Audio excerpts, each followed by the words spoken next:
Morning, grace, praise Lord. आप सभी का स्वागत है संडे सभा में। तो आइए हम सब लोग परमेश्वर की उपस्थिति को महसूस करने के लिए उससे प्रार्थना करेंगे। आइए हम सब लोग प्रार्थना में जाएंगे। हमारे जीवित महान परमेश्वर खुदावन यीशु मसीह, हम आपसे प्रार्थना करते हैं पिता परमेश्वर, आज के अच्छे समय के लिए पिता परमेश्वर हम सबको इकट्ठा किया पिता परमेश्वर, उसके लिए हम आपको धन्यवाद करते हैं पिता परमेश्वर। प्रार्थना करते हैं पिता परमेश्वर, आज का समय पिता परमेश्वर हमारे लिए अद्भुत रहने पाए पिता परमेश्वर, अच्छा रहे पिता परमेश्वर, और आपसे पिता परमेश्वर हम कुछ सीखें पिता परमेश्वर, आप हमें सिखाना पिता परमेश्वर। प्रार्थना करते हैं पिता परमेश्वर, आज आपकी प्रेजेंस को मांगते हैं पिता परमेश्वर। आपकी प्रेजेंस हमारे आने से पहले रहती है, लेकिन पिता परमेश्वर हमारे हृदय में वो महसूस कर सके पिता परमेश्वर, ऐसे हम प्रार्थना कर सकते हैं। प्रार्थना करते हैं पिता परमेश्वर, आप पिता परमेश्वर हम सबसे अपने वचनों के द्वारा पिता परमेश्वर बातें करना, आप हमें सिखाना पिता परमेश्वर पाशे जी के द्वारा। प्रार्थना करते हैं पिता परमेश्वर, अपनी पवित्र आत्मा की सामर्थ्य देना पिता परमेश्वर, ताकि हम सीख सकें पिता परमेश्वर। हमें बुद्धि ज्ञान समझ देना पिता परमेश्वर, पिता परमेश्वर जो भी आपके वचन है पिता परमेश्वर, उसे आपके तरीके से ले सकें पिता परमेश्वर और फॉलो करें अपने जीवन में। प्रार्थना करते हैं पिता परमेश्वर, हम सब लोग पिता परमेश्वर जो भी आराधना करेंगे पिता परमेश्वर, वो आराधना आत्मा और सच्चाई के साथ हो पिता परमेश्वर। वो आराधना पिता परमेश्वर आपको भाने पाए पिता परमेश्वर, हम सब मिलकर पिता परमेश्वर आपको महिमा दे सके पिता परमेश्वर। प्रार्थना करते हैं पिता परमेश्वर कि जो भी छोटी छोटी चीज़ों में डिस्टर्बेंस होता है पिता परमेश्वर, आपकी लोगों का बाड़ा इस भवन के चारों ओर लगाते पिता परमेश्वर। हम प्रार्थना करते हैं आप सुरक्षा करना पिता परमेश्वर, आगे का समय पिता परमेश्वर आप अगुवाई करना पिता परमेश्वर। अब सारी बातों को हम आपके हाथों में देते हैं पिता परमेश्वर, प्रभु यीशु मसीह के नाम से। सभी लोगों को जय मसीह की। आइए हम परमेश्वर की आराधना करेंगे और कुछ गीतों को गाएंगे। मसीह बिना जीना बेकार है, वही मेरे जीने का आधार है। मसीह बिना जीना बेकार है, वही मेरे जीने का आधार है। जीना मसीह ने बता रखा है, जीना मसीह ने बता रखा है, जीना मसीह ने बता रखा है, जीना मसीह ने बता रखा है, जीने का तैयार है। मसीह बिना जीना बेकार है, वही मेरे जीने का आधार है। मसीह बिना जीना बेकार है, वही मेरे जीने का आधार है। मैं मसीह के साथ उसमें से गया, मैं मसीह में हूँ, मसीह मुझ में है। मैं मसीह के साथ उसमें से गया, मैं मसीह में हूँ, मसीह मुझ में है। आत्मा बिना जीना बेकार है, वही मेरे जीने का आधार है। आत्मा बिना जीना बेकार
आप सारी सृष्टि के मालिक हो पिता, आप ही हमारा ठिकाना हो पिता परमेश्वर।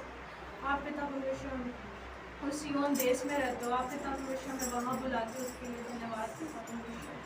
पिता परमेश्वर अंधियारा संसार है, लेकिन पिता परमेश्वर आपने हमें उजियाले से भरा है पिता परमेश्वर, धन्यवाद देते हो पिता। आप पिता परमेश्वर सारी सृष्टि के मालिक हो, सारी सृष्टि के कर्ता आप ही हो पिता, धन्यवाद देते हो पिता। सारी सृष्टि को आपका सहारा है पिता परमेश्वर, हम आपके पास आते हैं पिता, पूरे हृदय से पिता परमेश्वर हम आपके पास आते हैं पिता। हम आपकी होसन्ना गाते, आपकी हालेलुया करते पिता परमेश्वर, आपकी स्तुति करते पिता, धन्यवाद देते हैं। सारी सृष्टि के मालिक तुम ही हो, सारी सृष्टि के रक्षक तुम ही हो, करते हैं तुझको सादर प्रणाम, गाते हैं तेरे ही गुणगान। सारी सृष्टि के मालिक तुम ही हो, सारी सृष्टि के रक्षक तुम ही हो, करते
पिता, हम प्रार्थना करते हैं पिता, आप हमें पिता परमेश्वर अपने सिंहासन के पास लेकर चलिए पिता। हम पिता परमेश्वर आपको ढूंढते हुए पिता परमेश्वर, आपको चाहते हुए हम आपके पास आना चाहते हैं पिता परमेश्वर। जैसे हिरनी पानी के लिए पिता परमेश्वर, वैसे हम प्यासे हैं आपके लिए पिता परमेश्वर। हम प्रार्थना धन्यवाद देते हैं पिता परमेश्वर, धन्यवाद देते पिता परमेश्वर, आपने हमें चुना है इसके लिए पिता परमेश्वर। धन्यवाद देते पिता, हम पिता परमेश्वर आपके पास आते हैं, आप हमें ले चलिए पिता परमेश्वर आपके सिंहासन के पास पिता परमेश्वर। धन्यवाद देते हैं। ले चल मुझे, ले चल मुझे, तू है जहाँ, ले चल मुझे, ले चल मुझे, ले चल मुझे तेरे सिंहासन के पास, ले चल मुझे, ले चल मुझे, ले चल मुझे, तू है जहाँ, ले चल मुझे, ले चल मुझे, ले चल मुझे तेरे सिंहासन के पास, ले चल मुझे, मैं तेरे पास आता हूँ पवित्र दिल से, आराधना मैं करता हूँ प्रेमी मन से,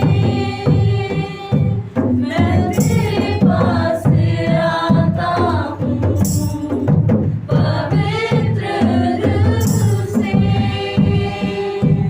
आराधना मैं करता हूँ प्रेमी मन से,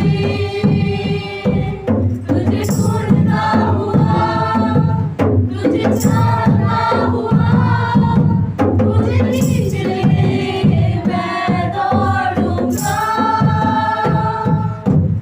तुझे ढूंढता हुआ, तुझे चाहता हुआ, मुझे खींच ले मैं दौड़ूंगा,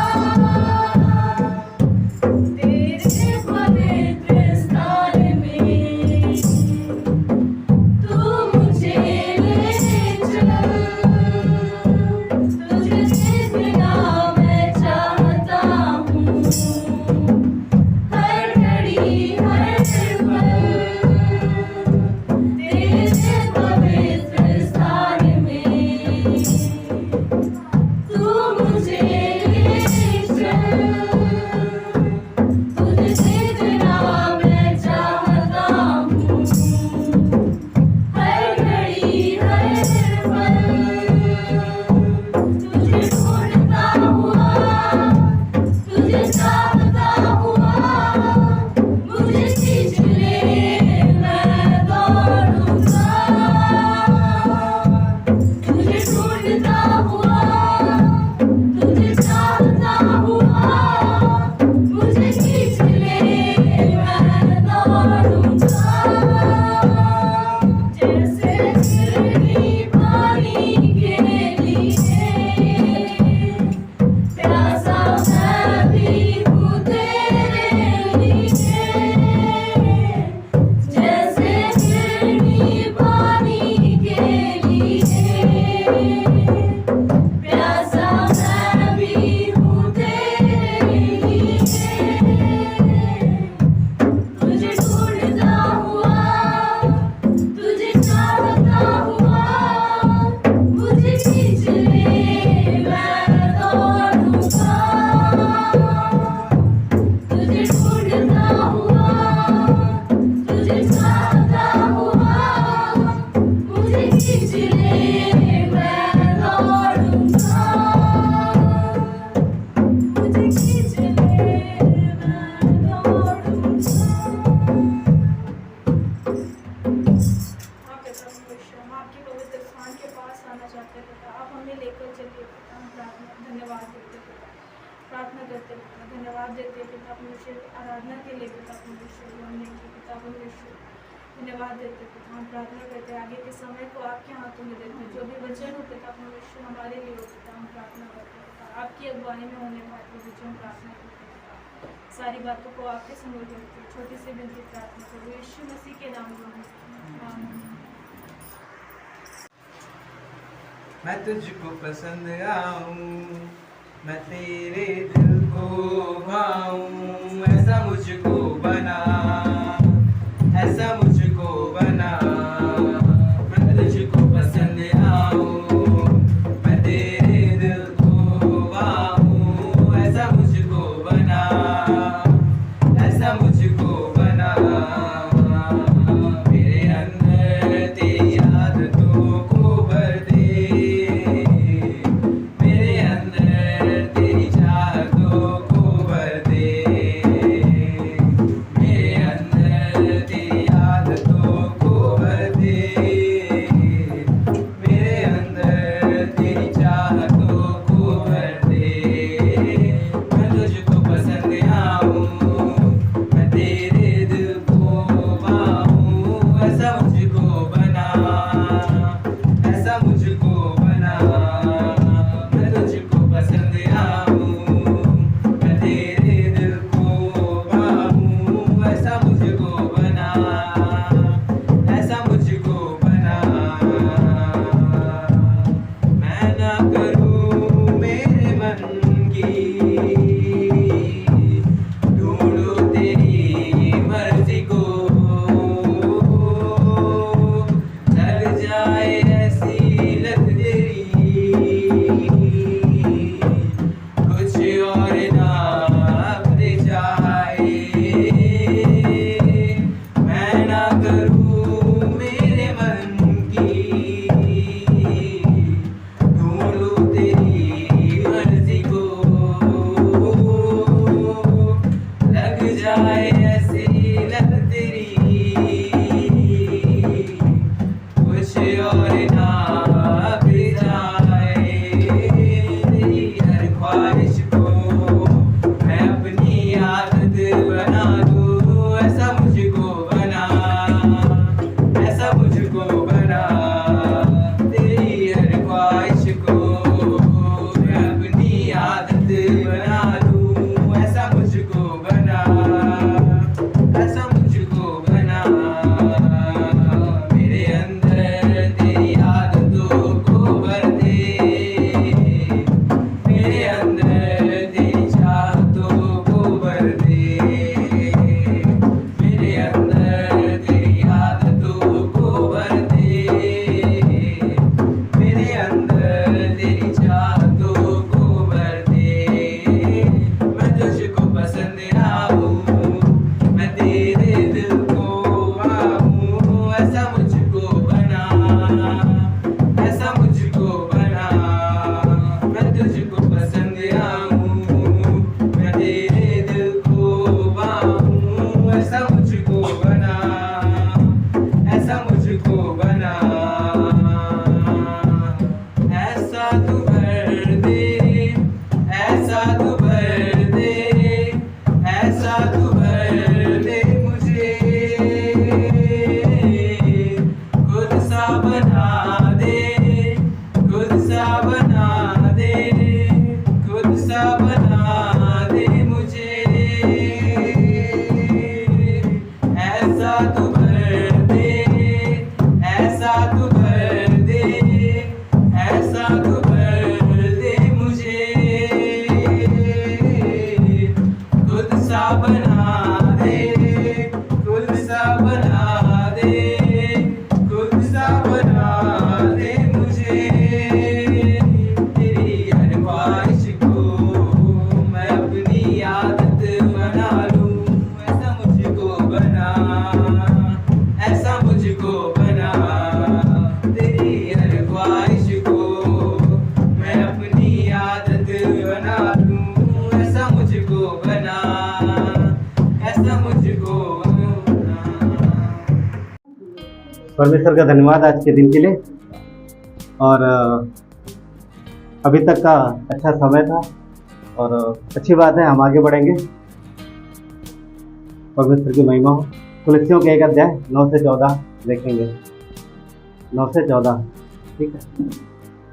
और 1 अध्याय पहुँच गए सब, चलो पढ़ते हैं।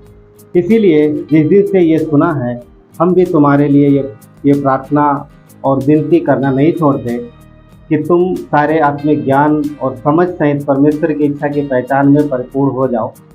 तुम्हारा चाल चलन प्रभु के योग्य हो और वो सब प्रकार से प्रसन्न हो, और तुम में हर प्रकार के भले कामों के फल लगे, और तुम परमेश्वर की पहचान में बढ़ते जाओ।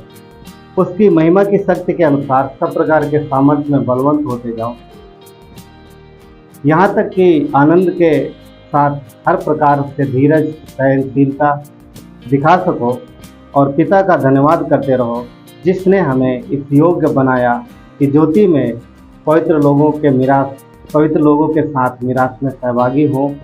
उसी ने हमें अंधकार के वश से छुड़ाकर अपने प्रिय पुत्र के राज्य में प्रवेश कराया, जिसमें हमें छुटकारा अर्थात पापों की क्षमा प्राप्त होती है। आइए प्रार्थना करते हैं।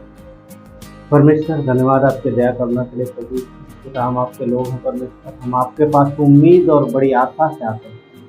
आप हमारी आशा होकर, आपने हमें बचाया है, आपने हमें अनंत जीवन दिया है, आपने हमें पापों और कष्टों से तकलीफों से निकाल के एक आनंद का जीवन दिया।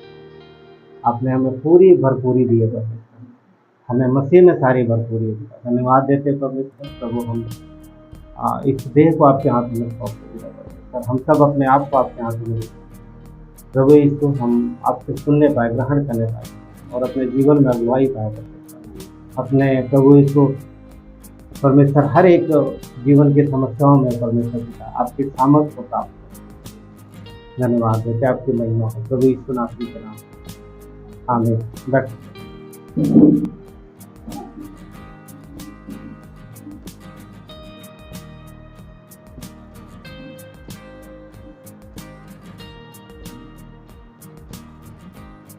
अच्छा लग रहा है ना चश्मा? तो मुझे अजीब लग रहा है। ठीक है, थैंक यू सो मच। हाँ, भूल गए तो चलेगा। हाँ ठीक है, नो प्रॉब्लम। कुछ हो रहा, कभी कभी कुछ ना कुछ होता रहता है। तो हम लोग देखेंगे आज जिस विषय पे बात कर रहे वो है अनुग्रह का जीवन। अनुग्रह का जीवन, परमेश्वर हमें अनुग्रह का जीवन देता है। वो हमें अनुग्रह का जीवन देता है कि हम उसके इस जीवन में परमेश्वर के प्रेम को, उसकी दया को, उसकी करुणा को और उसके विशेष अनुग्रह को जान सकें। और तो परमेश्वर के इस अनुग्रह को प्राप्त करने के लिए हमें अपने हृदय को नम्र करने की जरूरत है। उसने ये सबको दिया, उसने सबको दिया है और सब इस जीवन को ग्रहण कर सकते हैं, तो ये सब इस जीवन का आनंद ले सकते हैं। तो आज हम देखेंगे आगे के जो वचनों में कि अनुग्रह का जीवन जो हमें मिला है वो कैसा है और किस प्रकार से। और अनुग्रह का जो ग्रीक वर्ड है उसका मीनिंग है आनंद, सुख या प्रसन्नता। तो और ये इसका मीनिंग है। और इसकी जो परिभाषा है किसकी? अनुग्रह की। तो अनुग्रह की परिभाषा है, कितने लोग जानते हैं अनुग्रह की परिभाषा क्या होता है? अनुग्रह का अगर एक लाइन में बोलेंगे तो क्या होता है? कोई बोल सकता है अनुग्रह के विषय में एक लाइन में? वेरी गुड, बहुत अच्छा। यानी कि हम जिसके लायक नहीं थे, हम जिसके योग्य नहीं थे, परमेश्वर ने हमें वो दिया, ठीक है, उससे बढ़ के दिया। तो ये है एक लाइन में परिभाषा। हम पापी थे, हम तिरस्कृत किए हुए थे, हम कष्टों में थे, हम दंड के योग्य थे, पर परमेश्वर ने हमें अपनाया, दंड नहीं दिया, पर क्या दिया? गिफ्ट के तौर पे अनंत जीवन, आनंद का जीवन, अनुग्रह अपना बहुतायत से दिया और हम अनुग्रह का जीवन जीते। तो ये है जो अनुग्रह जो परमेश्वर हमें देता है। तो इसको हमें और अच्छे से जानने की ज़रूरत है। तो हम लोग लूका 15 अध्याय से देखेंगे कितने लोगों ने लूका 15 अध्याय में उड़ाऊ पुत्र की कहानी पढ़ी है? वेरी गुड, बहुत अच्छा, सबने पढ़ी। क्या अभी सबको याद है? ये दोबारा पढ़ना पड़ेगा? याद है, क्योंकि वो लंबा है इसलिए हम पढ़ना नहीं चाहेंगे। सबको याद है ना? फिलहाल हम 15 अध्याय में जा सकते हैं। तो वहां पर हम देखते हैं उड़ाऊ पुत्र के विषय में, जो अपना सारा धन ले करके अपने माता पिता के अगेंस्ट में जा करके वो चला जाता है एक ऐसे स्थान पर जो पिता की पहुंच से दूर होता है और वहां पर अपने दोस्तों के साथ रहता है और अपनी इच्छा अनुसार जीवन जीता है। वो समझने वाली बात, वो बेटा जाता है अपनी इच्छा अनुसार जीवन जीता है। दूसरी बात इसमें एक ये है, वो अलग क्यों हुआ? अलग क्यों हुआ? वो इसलिए अलग हुआ क्योंकि वो अधीनता में नहीं रहना चाहता, पिता की अधीनता में, पिता की कवरिंग में नहीं रहना चाह रहा था। वो अपनी मर्जी के अनुसार जीवन जीना था।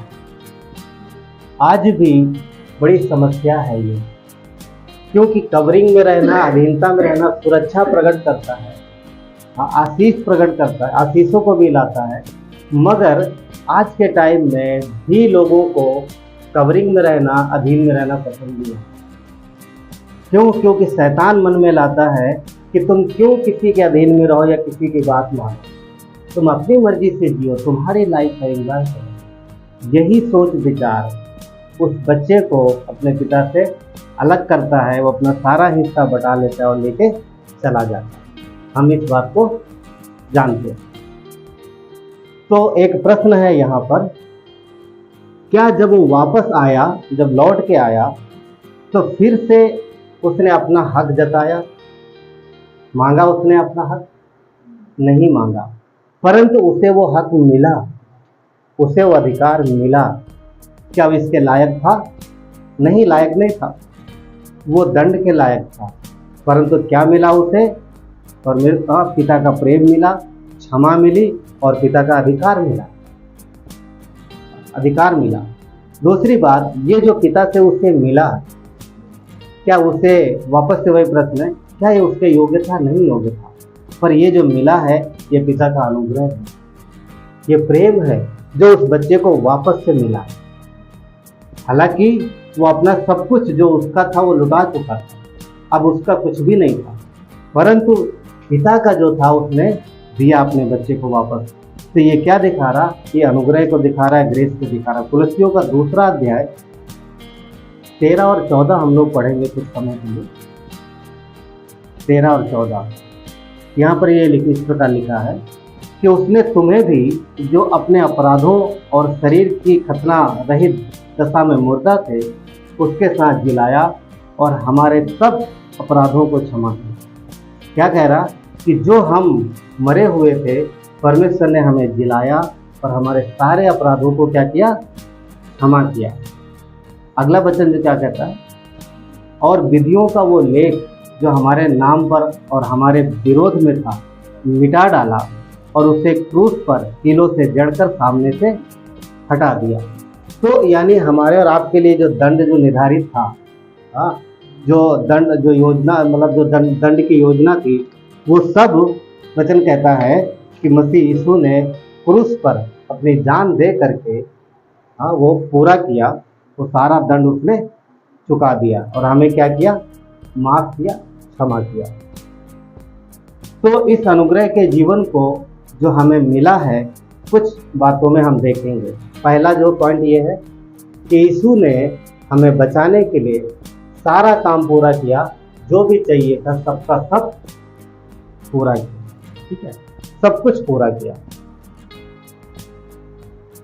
जो भी ऐसा नहीं रहेगा कि आधा अधूरा नहीं किया या थोड़ा बाकी है जो हमें करना है। उसने सब पूरा किया, उसने सब पूरा किया। अब जब उड़ाऊ पुत्र पिता के पास आया तो उसने क्या किया था? कोई बताएगा? जब वो पिता के पास आया तो उसने क्या किया था? पछतावा किया, पश्चाताप किया। आया था, उसने माफी मांगी। पर वचन लिखा है कि माफी मांगने से पहले ही उसे पिता ने गले लगा दिया। क्यों? क्योंकि उसने 2 बार माफी मांगी। याद है आपको, पढ़ा होगा आपने। जब वहाँ था, जब तकलीफ में था, कष्ट में था, वचन लिखा जब वो आपे में आया तो उसने क्या कहा कि मैंने स्वर्ग और अपने पिता के विरुद्ध में पाप किया, मैं जाऊँगा, मैं पापी हूँ, मैं जाके क्षमा मांगूंगा। उसी समय पिता ने उसे माफ़ कर दिया जब वो वहीं पर। इसीलिए जब वो आया तो पहले उसने गले लगाया, उसके बाद लिखा उसने फिर से माफ़ी मांगी। दोबारा अंगीकार करना जरूरी है पिता के सामने, उसको जरूरी था क्योंकि वो फ्लैश शरीर में था। आज हम और आप क्या करते, यही तो करते, क्या करते हम लोग, अंगीकार करते, राइट, अंगीकार करते, अपने पापों से प्रायश्चित करते और उसके बाद हम परमेश्वर के अनुग्रह को पाते हैं। तो लूका 15 में जो किया पिता ने, बेटे ने, तो उसने माफी मांगी और कुछ नहीं किया, और कुछ नहीं किया। और उसके बाद क्या होता है, वो बच्चा क्या होता है, अपना लिया जाता है, स्वीकार कर लिया जाता है। और जब वो पिता के पास आता है, जब पिता के पास आता है तो पिता उसे क्या करता है, क्या क्या देता है। जब आया था तो कैसा था, दिमाग में सीन बना तो पढ़ा है ना सबने, आया होगा तो कैसा होगा, बड़ी हुई दाढ़ी, बाल बड़े हुए, पूरा धूल मिट्टी, कपड़े वही पड़े पुराने कीचड़ से भरे हुए, क्योंकि वो कहाँ काम करता था, सुअर चराता था, खाना भी नहीं मिलता था उसको। और उसके वो भूखा इतना होता था कि जो बोलते, वचन लिखा है कि जो सुअर खाते उसका मन करता था वो खाए। एक बात यहाँ पर पता है, ये बहुत ही घृणित बात थी यहूदियों की, क्योंकि यहूदी सुअर का नाम भी नहीं लेते। और ये यहूदी बच्चा है, ये ऐसी जगह गया है, ऐसी जगह फंसा है, अब उसको इन सब चीज़ों से गुजरना पड़ा, सुअरों की देखभाल करना, और वो वही खाना था। तो मतलब कितना निम्न स्तर का जीवन आ गया, शैतान ने उसको कहाँ ला दिया। मगर ये हुआ क्यों, तो वो अपनी मर्जी के अनुसार कर, अपनी इच्छा के अनुसार, पिता की इच्छा अनुसार नहीं रहा। तो जब एक विश्वासी अपनी इच्छा अनुसार जीवन बिताता है तो मौका मिलता है शैतान को तो उसे गलत रास्ता दिखाए और गलत रास्ते में चला करके उसके जीवन को तकलीफ में लेकर जाए। ऐसे में बहुत बार वो लोगों को लेके आता है, ऐसे लोगों को लेके आता है जो उनको गलत चीज़ों में फंसाते हैं, गलत चीज़ों में फंसाते हैं। तो इसके साथ यही हुआ, उसके दोस्त ऐसे होंगे जिन्होंने बैठाया और अलग करा लिया। तो जब ये लौट के आता है, बड़ी हालत खराब थी, मगर उसी हालत में पिता ने ये नहीं कहा, अरे यार चल ठीक है तो मेरा बेटा, इसको लेके, नौकरों को नहीं बोला इसको लेके जाओ, जाओ नहला के लेके आओ, साफ सुथरा करके आओ, तब आए मेरे पास। आपको याद है यूसुफ को जब फिरौन के सामने पेश किया गया तो कैसे पेश किया गया, याद? यूसुफ को निकाला, उसे नहलाया धुलाया, अच्छे से कपड़े पहनाए, उसके बाल वाल सब ठीक किए और एकदम चमाचम करके फिरौन के सामने पेश किया। फिरौन किसका प्रतीक है, संसार का, संसार का प्रतीक। संसार के सामने जाओगे तो आपको एकदम चकाचक बन के जाना, एकदम फिट फाट बन के जाना है। क्यों? क्योंकि गंदा संदा हुआ आपको एक्सेप्ट नहीं करेगा। अयोग्य संसार को नहीं चाहिए, संसार को चाहिए योग्य। पर जब लूका में 15 में उड़ाऊ पुत्र पिता के पास आया तो उसे साफ सुथरा पेश नहीं किया गया, वो जैसा था वैसा आया और पिता ने वैसे ही गले लगाया। फर्क समझ रहे, फर्क समझ में आ रहा है? यदि आप संसार में अपनी प्रेजेंटेशन लेके जाते हो, पता है जो जॉब के लिए बच्चे लोग जाते, जॉब के लिए लोग जाते, तो ड्रेस भी बड़ा ध्यान रखते हैं, क्या पहने, कैसे पहने, सब कुछ। डिग्री तो है ही, पर खुद को भी बड़ा मेंटेन करके जाते, शब्दों पे ध्यान देते, उठने बैठने पे ध्यान देते। तो जो सामने जो लोग जॉब देते उन इंटरव्यू में, वहाँ पर ऐसे नहीं कि चले गए कुछ भी पहन के, नहीं एक्सेप्ट होगा। तो संसार जो है योग्य लेता है, वो बोलता है पहले खुद को क्लीन करो, पर मसीह ऐसा नहीं है। इसीलिए परमेश्वर ने उससे वैसे गले लगाया। साफ करना, माफ करना, हमारे जीवन की बुराइयों को निकालना, ये परमेश्वर का काम, ये परमेश्वर का। और उसको क्या दिया? नए कपड़े, जूते, और क्या दिया? अंगूठी, और बढ़िया भोज किया, बढ़िया भोज किया, एक बछड़े को बलिदान किया। एक्चुअली मैं सोच रहा था ये बछड़ा क्यों लिखा हुआ, नहीं लिखा होता। उसके बिना तो कुछ होने ही वाला नहीं है। बच्चा एक्सेप्ट किया जा रहा तो बलिदान तो जरूरी है। वो मसीह का चिन्ह है, वो क्रूस का चिन्ह है, जो क्रूस पर यीशु ने किया। उसको स्वीकारा, अनंत जीवन दिया, परमेश्वर के राज्य में आया, पिता के घर आया, तो बलिदान जरूरी। बिना बलिदान के हम स्वीकारे नहीं जाते, जैसा जेनेसिस में बोले हम लोगों ने सुना। तो बिना बलिदान के हम स्वीकारे नहीं जाते। और एक बार जब हमारा उद्धार हो जाता है तो पवित्र आत्मा हमेशा के लिए आ जाता है, वो कभी हमें छोड़ के नहीं जाता। ठीक है, तो ये किस लिए हुआ?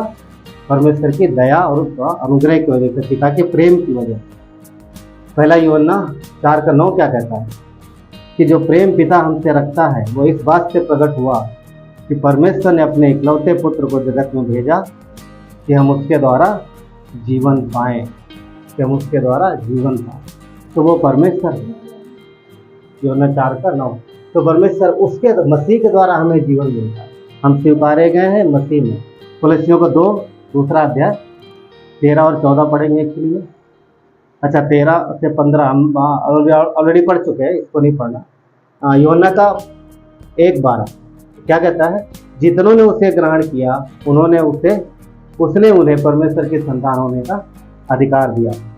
तो बलिदान मसीह को जिन्होंने ग्रहण किया, जितने लोगों ने ग्रहण किया, उन सब को उसने क्या दिया? अधिकार। किस चीज का? संतान होने का। तो संतान होने के लिए, उद्धार पाने के लिए, परमेश्वर के राज्य में आने के लिए हमें कुछ नहीं करना सिवाय किस चीज के? पश्चाताप, अंगीकार के पश्चाताप। एक बार हम पश्चाताप करते हैं, अंगीकार करते हैं, तो हम उसके संतान बन जाते हैं सदा सदा के लिए। ठीक है, तो मसीह ने काम पूरा कर दिया। अब परमेश्वर को खुश करने के लिए, यानी सुनो, अब उद्धार पाने के लिए, दोबारा परमेश्वर के राज्य में आने के लिए बहुत लोग प्रार्थनाएं करते हैं। बहुत सारे मसीहियों को मैंने देखा, प्रभु अपना उद्धार मुझसे मत छीनना, प्रभु मुझे अपने आप से अलग मत करना, प्रभु मुझे, ऐसे बहुत सारे लोग प्रार्थना करते हैं। ये जानने की जरूरत है हमें आपको कि एक बार जब हम संतान बन गए तो जिंदगी भर हम संतान रहेंगे।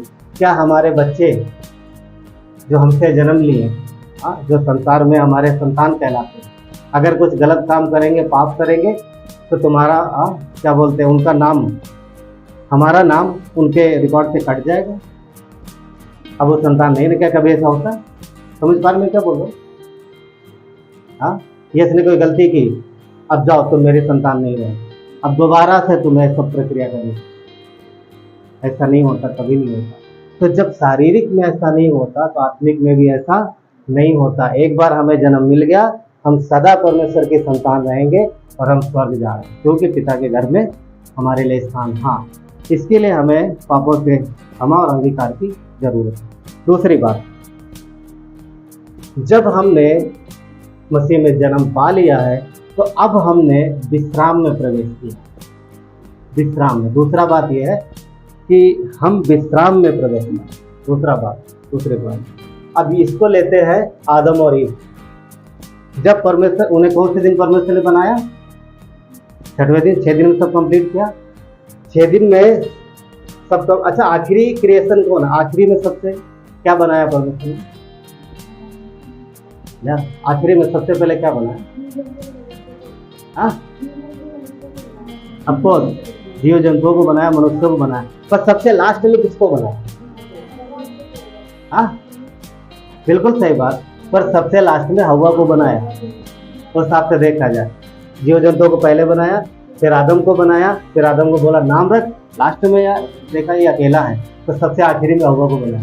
6वें दिन ही बनाया, लास्ट में क्रिएशन उसको बनाया। तो जब इन लोगों को बनाया, ध्यान देने वाली बात, 6वें दिन बनाया, 7वें दिन क्या कहता है? परमेश्वर ने विश्राम किया। अब इमेजिन करो कि ये सब बन गए हैं, मतलब आदम और ईव बन गया, 6वां दिन लगभग खत्म होने वाला। तो परमेश्वर का 6वां दिन खत्म हो रहा, आदम और ईव का शुरू हो रहा। मगर जब दिन खत्म हो रहा तो आदम और ईव ने जो परमेश्वर के साथ फेलोशिप की या संगति की, या जो उनके जीवन में जो दिन शुरू हुआ, वो कौन सा दिन था? हाँ, उनका था, मगर वो 7वां दिन यानी उन्होंने परमेश्वर के विश्राम में प्रवेश किया। ठीक है, विश्राम में प्रवेश किया। इसीलिए अब देखो, परमेश्वर ने जब उनको बनाया, बनाने के पहले सारी चीजें रख दी, जो उनकी जरूरत थी सब कुछ वहां पर था। क्या कोई ऐसी चीज थी जो अदन की वाटिका में नहीं थी? आप लोग सोचो, दिमाग लगाओ कि परमेश्वर ये भूल गया। हाँ, सोचो क्या रह गया था, क्या नहीं था वहां जो उनको चाहिए था? कुछ था ऐसा जो नहीं था वहां पर? हाँ? परमेश्वर ने जो भी चाहिए था सब पहले से बना कर रख दिया, जो आदम ईव को चाहिए। दूसरी बात सुनो, सिर्फ इतना ही नहीं, परमेश्वर सर्वज्ञानी है, जानता है सिर्फ उस समय आदम को क्या चाहिए, हव्वा को क्या चाहिए, वही नहीं बनाया उसने। इवन दुनिया में आखिरी पीढ़ी, जो आखिरी लास्ट पीढ़ी रहेगी, अभी और कितनी जनरेशन आएंगे अपने को पता नहीं, लास्ट पीढ़ी रहेगी, उसको क्या चाहिए वो भी परमेश्वर ने मानता है। लेकिन समझ में आ रहा, आज की पीढ़ी को क्या क्या चाहिए? हमें पेट्रोल चाहिए, हमें डीजल चाहिए, हमें गैस चाहिए, कोयला चाहिए, ये सब जरूरत हमारी कहाँ से निकल रहा? हाँ, तो बोलो ना जोर से, जमीन से निकल रहा। तो ये पेट्रोल परमेश्वर ने अभी डाला होगा थोड़ा सन 1700 में, 1800 जमीन में। हाँ, कोयला भी अभी भरा होगा। क्या लगता है? ये उसी समय आदम के बनाने से पहले ही परमेश्वर ने सब कुछ धरती में रख दिया, आदम से लेकर के आखिरी पीढ़ी तक। थोड़े कुछ महीने कुछ साल पहले ही इंसानों को पता चला है लिथियम के बारे में। लिथियम समझते?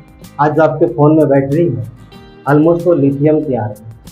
आज ई कार, ई बाइक सवार है ना, कारें आ रही, उनमें लिथियम की बैटरी आ रही। लिथियम एक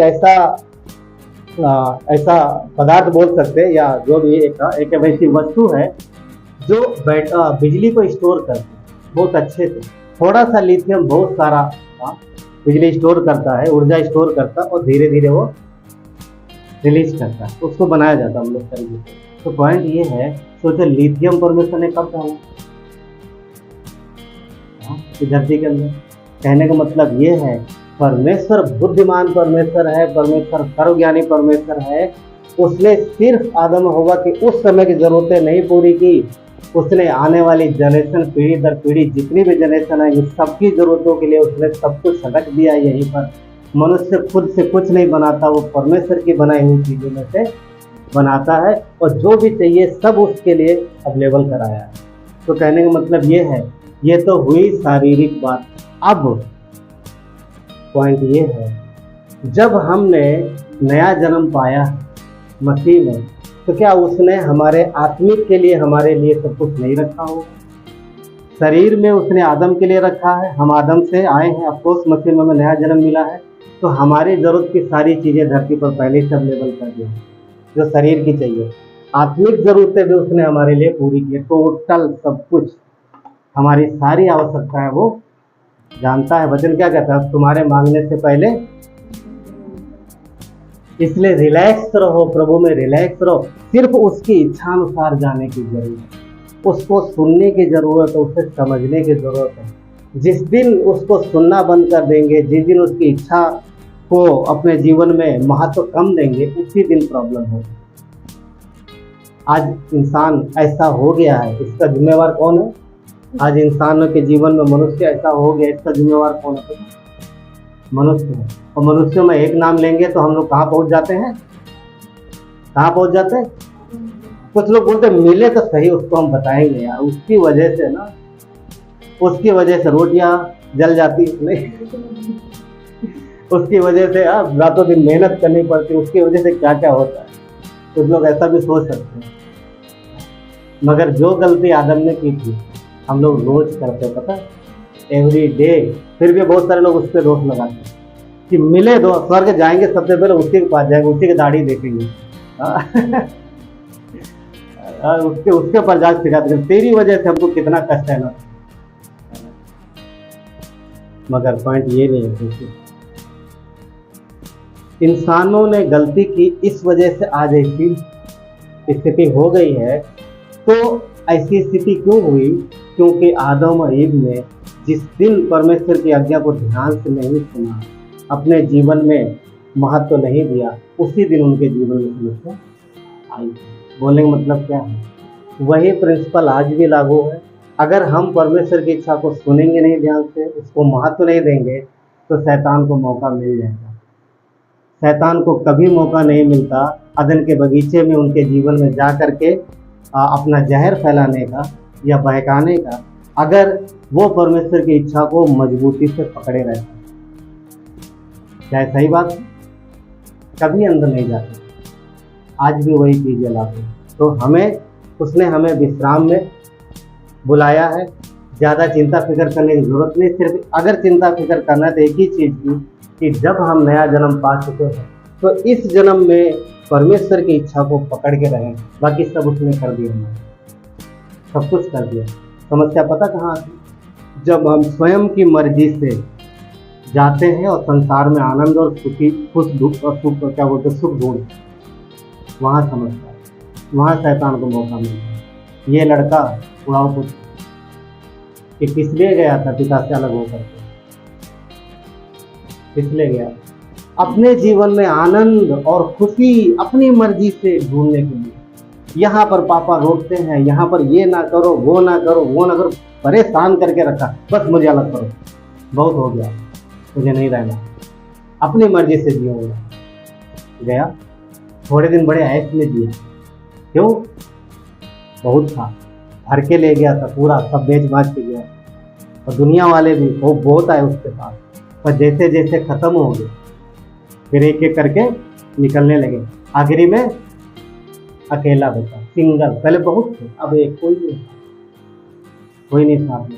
मगर जब संसार छोड़ के चला गया, बेकार हालत में, हर परिस्थिति, मतलब किसी भी परिस्थिति, ऐसी परिस्थिति थी कि जब कोई उसके साथ नहीं खड़ा हुआ तो पता उसे पिता की याद आई, और पिता ने इनकार नहीं किया, क्योंकि वो दिल से प्यार करता है। वो तब नहीं प्यार करता जब आपके पास पैसा, वो तब भी प्यार करता जब आप कुछ नहीं है। तो इसलिए हमने विश्राम में प्रवेश किया है, तो अधीनता में, उसकी अधीनता में रहें और आनंद मनाएं, क्योंकि उसने हमें अनुग्रह में बुलाया है और अपनी संपूर्णता दी है। उसने संपूर्णता दी है। कुलस्सियों का अध्याय 2, 9 और 10 क्या कहता है? क्योंकि उसमें ईश्वर तत्व की सारी परिपूर्णता सदैव वास करती, और तुम उसी में भरपूर हो गए हो, जो सारी प्रधानता और अधिकार का शिरोमणि है। तो वचन 9 क्या कहता है? कि मसीह में सारे ईश्वर तत्व की परिपूर्णता है, और 10 कहता है कि हम और आप उसी में संपूर्ण है, उसी में हमें भी भरपूरी मिली। किसमें मिली है? ये ध्यान देने के बाद हमारी जो भरपूरी है वो मसीह में है। मसीह के बाहर हम कंगाल हैं। समझ में आया? हमारी भरपूरी मसीह में। एक विश्वासी यदि मसीह से बाहर अपनी भरपूरी ढूंढता है, वो उसे नहीं मिलेगी। वो उसी रास्ते में चल रहा जिस रास्ते पर उड़ाव पुत्र निकला। तो ये के बात। आगे देखते तीसरी बात। तो तीसरी बात यह है, वो है आनंद का जीवन। तीसरी बात, आनंद का जीवन। भजन संहिता 30:11। भजन संहिता 30 का 11 पढ़ेंगे।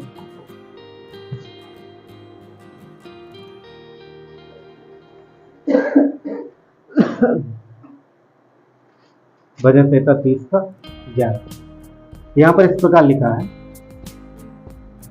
तूने मेरे लिए विलाप को नृत्य में बदल डाला, तूने मेरा टाट उतार कर मेरी कमर में आनंद का पटवा बांधा। क्या कह रहा? कि तूने मेरे विलाप को किसमें बदल डाला? नृत्य, मतलब आनंद में बदल डाला। और जो तकलीफें थी, जो परेशानियां थी, उनको हटा करके आनंद दिया। तो ये परमेश्वर मसीह यीशु ने हमें और आपको इसीलिए बुलाया है तो हमें आनंद का जीवन, आनंद का जीवन है। परमेश्वर में कष्ट और तकलीफ उठाने के लिए नहीं बुलाया, आनंद का जीवन देने के लिए बुलाया। जब उड़ाव पुत्र, सुनो बस हम लोग खत्म करें 5-7 मिनट। जब उड़ाव पुत्र पिता के घर में आया, ध्यान दे, कुछ मिनट के लिए ध्यान दीजिए। जब पिता के घर में आया तो उसने अपने दोबारा, देखो पहले वो रहता था, सब सारी आवश्यकता शुरू में पूरी हुई, सब खत्म हो गया, तकलीफ में था, आया अब पिता के पास, पिता घर में है।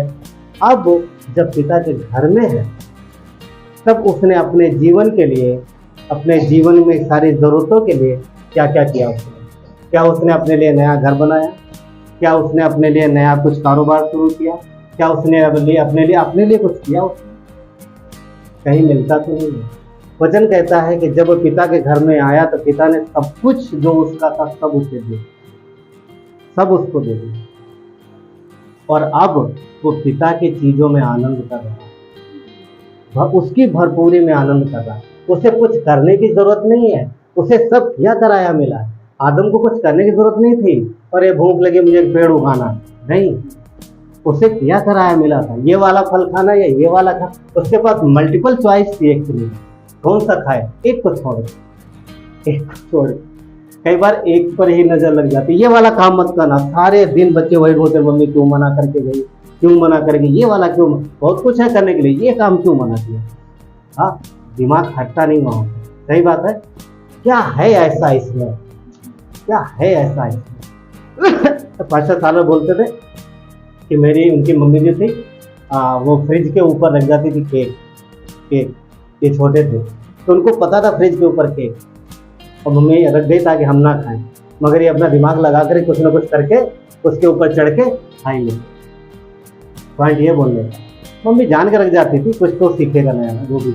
कहने मतलब ये है कि जब कुछ चीज़ मना की जाए तो दिमाग उसी पे ध्यान देती है, ये क्यों मना किया है।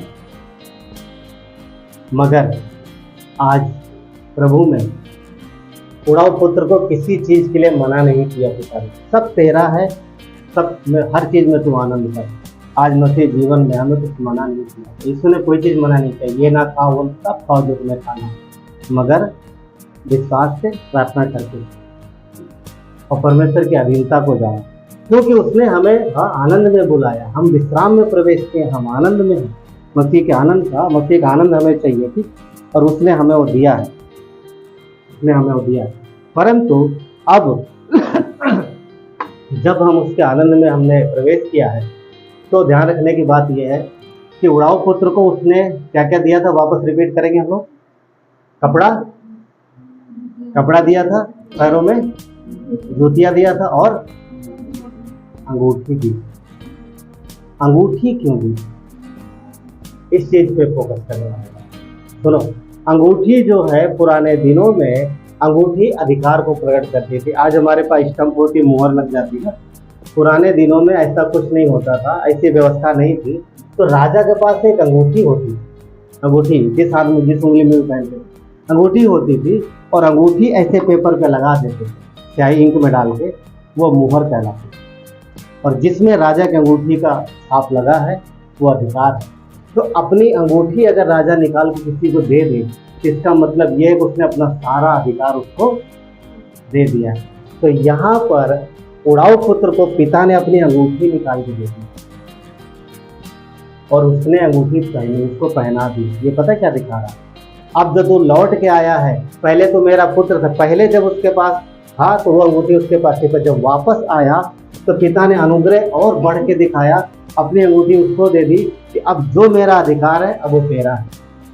अब उस बच्चे को पता क्या करना है, पिता के विरासत की सुरक्षा करना है और उसको बढ़ाना है, उसके अधिकार की रक्षा करना है, उसके कार्य को, उसका जो कार्य उसमें काम करना है। आदम को परमेश्वर ने जब बुलाया, उस बगीचे में रखा, उसकी सुरक्षा करे और उसमें काम करे। तो आज विश्वासी होने के नाते परमेश्वर ने हमें अपने राज्य में बुला लिया है, पर हमें कुछ काम करने के लिए, और वो काम किस लिए करना पता, उद्धार पाने के लिए नहीं, स्वर्ग जाने के लिए नहीं, वो तो हम जा ही रहे हैं ऑलरेडी, पर हमें इस धरती पर रह करके परमेश्वर की विरासत को बढ़ाने की उसने जो काम दिया है। हाँ, ये जीवन जो हमारा, अपने जीवन, देखो, रक्षा करना काम करना, रक्षा करना काम करना, दो चीजें थी, आज भी वही चीज करना। सुरक्षा करना, सुरक्षा किस चीज की, आदम को किस चीज सुरक्षा करनी, होलीनेस पवित्रता की। आज्ञा कैसे टूटी, अपवित्र कैसे हुआ वो, आज्ञाकारी नहीं रहा। आज भी हमें अपने आप को पवित्र रखना है और मसीह का जो कार्य उसने शुरू किया है उस कार्य को लेके आगे जाए, उस कार्य को बढ़ाना। यही दो काम हमें करना। स्वर्ग जाने के लिए हमें कुछ नहीं करना, ऑलरेडी यीशु ने कर दिया, समझ गए। तो हमने विश्राम में प्रवेश किया, हमने आनंद में प्रवेश किया। हमारे पास आनंद का जीवन है जो मसीह ने हमें अनुग्रह से दिया। तो जो अनुग्रह का जीवन है उस अनुग्रह के जीवन का हम आनंद लें और आनंद से उसकी स्तुति आराधना करें और महिमा करें और अपने जीवन में बिना भय के रहें, बिना डर के। क्यों? क्योंकि हम स्वर्ग जा रहे हैं। कितने लोग जा रहे हैं? प्रेज गॉड, सब जा रहे हैं। चलिए प्रार्थना करें। कर परमेश्वर, धन्यवाद देते हैं आपके दुआ और करुणा के लिए प्रभु।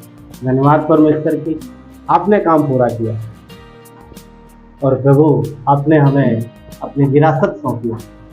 परमेश्वर हम इसकी सुरक्षा करें और आपके काम को आगे लेके जाएं कि आपकी मर्जी करें। धन्यवाद देते प्रभु पिता, हम आप पर आशा रखते हैं, आप पर विश्वास रखते हैं और प्रभु हम आपकी ओर ही निहारते हैं क्योंकि आप हमारे मसीह होते हैं। आपने हमें बचाया है, क्रूस पर जान दी है, कब्र में गए हमारे लिए। वचन कहता है कि जब आप जी उठे तो हम भी जी, और हर वो व्यक्ति जो इस बात पर विश्वास करेगा वो जी उठे सदा के लिए आपके साथ रहेगा स्वर्ग में, क्योंकि ये आप जो भी इसलिए नहीं उसने कुछ किया, इसलिए कि आपने किया, आपने कार्य पूरा किया। धन्यवाद देते आपकी महिमा हो, हर एक को ब्लेस करो और आशीष दो। धन्यवाद देते आपकी महिमा यीशु नासरी के नाम से, आमीन।